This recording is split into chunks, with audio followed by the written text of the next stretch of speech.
I definitely was into rail riding a lot. Like, let's say, probably like 4 years ago. And we definitely have some really sick riders, rail riders coming out of Quebec these days. And I think it's just because, yeah, there's no big mountains over there, and it's way more accessible for kids to go ride rails in the city. And I was lucky enough to be able to move out west like 7 years ago.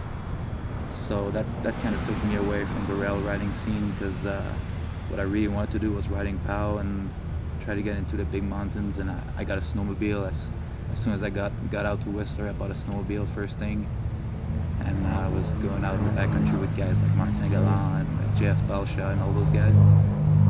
So slowly, after a couple years, I just I kind of stopped riding rails, just spending all my time in the mountains. And Did they take you under their wing and just show you everything? yeah, definitely.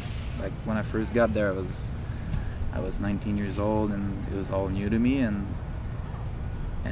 going up with those guys was definitely a blessing, because they were actually been doing it for a few years already. So they taught me a lot and helped me build my confidence. I wouldn't go back or I wouldn't start riding rails again, because that's what I want to do. I want to snowboard, like ride POW and ride big mountains. So.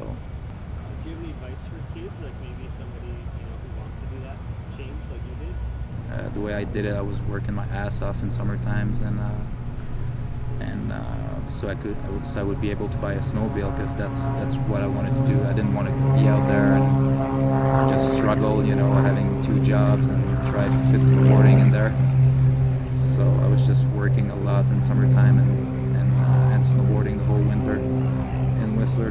Did that for the first couple years, and then when the sponsor supports came, and I was able to just focus on snowboarding and ride more and more.